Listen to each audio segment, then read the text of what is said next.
Ladies and gentlemen, welcome back to the channel. I hope you're having a wonderful summer. I just came back from a much needed vacation in Florida, and time to get back into the swing of things. And one of the first things I see coming back is that there's some slightly positive news coming to us for the Crusader Ares Starfighter, which is this beautiful ship right here, and its brother, the Ion. That's the Ares.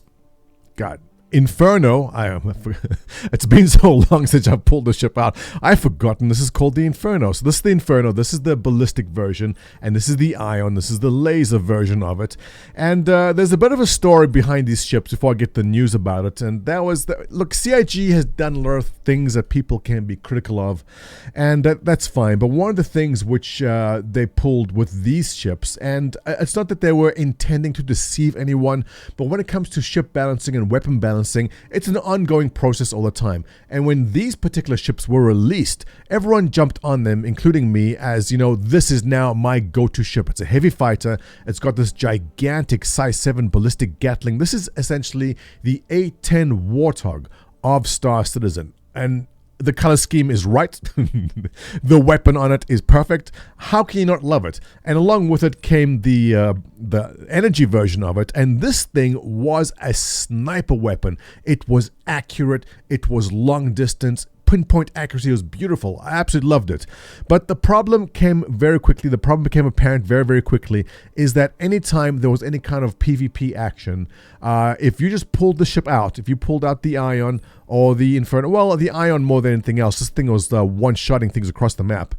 It was wonderful, and everyone was playing around with it, enjoying it. This was the best PvP fighter in the game for a short little while, but that obviously creates a problem, because light fighters are the fighters which are supposed to dominate in PvP. So if you pulled out your Ion and you showed up and you started shooting things across the map because this Ion cannon was really that good, it created a problem, and a lot of the Gladius and Arrow PvPers were starting to cry about it because, hey, I'm a serious PvPer, I can't fight if someone brings out a ship like this. And so the nerfing began. Now, this is where people got upset, because when the ship first came out, everyone loved it, including me. It was, I'm not an excellent pilot. I'm a mediocre pilot at best. And so if there was something which gave me an advantage against other players, then yeah, I'm going to take it. So that's why I absolutely love the ship, because I could stay on the outskirts of a battle, simply point and shoot at things, and if my shot was accurate, I would hit and they would explode. I loved it, but obviously that does not balance right.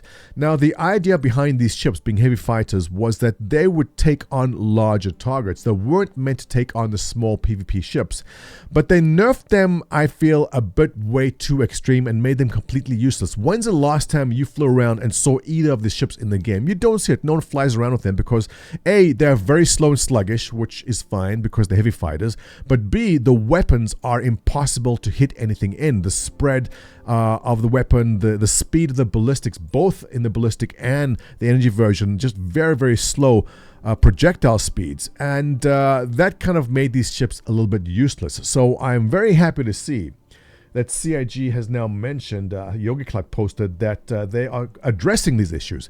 Before we see what he said, I can tell you right now that the small incremental changes they make will not suddenly make these ships viable again. The way CIG wants to do this is that the bigger the ship and the bigger the weapon, the slower they will be, right? So if you have a size 7 weapon strapped onto a tiny ship like this, that projectile speed is going to be very, very slow. They don't want you using this ship to shoot smaller ships. That's the balance they want. And they're going to go back and forth, I feel, quite a bit to find exactly where this should be balanced. So the changes they're making are this. Let me pull up the post by Yogi Clark, and he says the following. Hey everyone, I've asked the weapon balance piece for the PU to pull forward some changes for the Ares weaponry. Sweet, what you got? Let's see.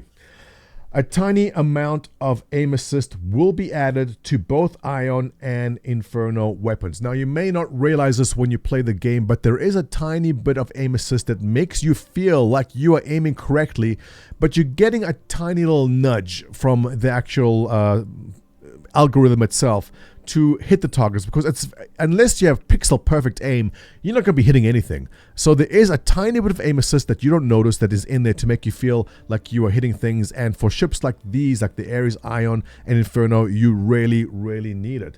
So he goes on to say that the ballistic Gatlings, the size 4 to the size 7s. Now, this is a size 7 in the ship, but anything down to a size 4 is being changed from the current 0.5 to 1 degree of spread down to 0.3 to 0.4 degrees. They're really tightening that up. All right, I believe the size 7 Gatling is the biggest one we have, or is there a size 10 out there? A size 7, I think, is what we have. So if there's 1 degree of spread before, that's essentially been chopped down. That's a massive amount of spread decrease for the size 7 Gatling. I'm hopeful. I'm very hopeful. That's going to be pretty good. This means the minimum spread is reduced by 40% and the maximum spread by up to 60%.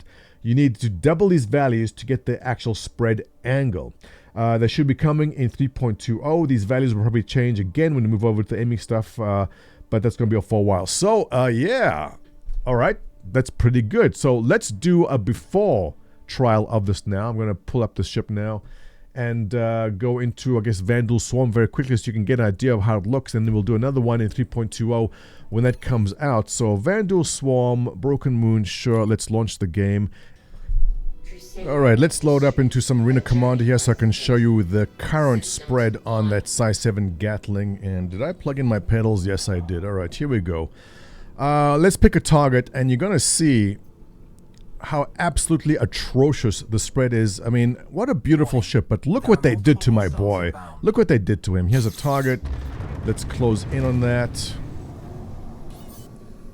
And get in. Alright, I've got green pips. Let's go into about 2.5. Here we go.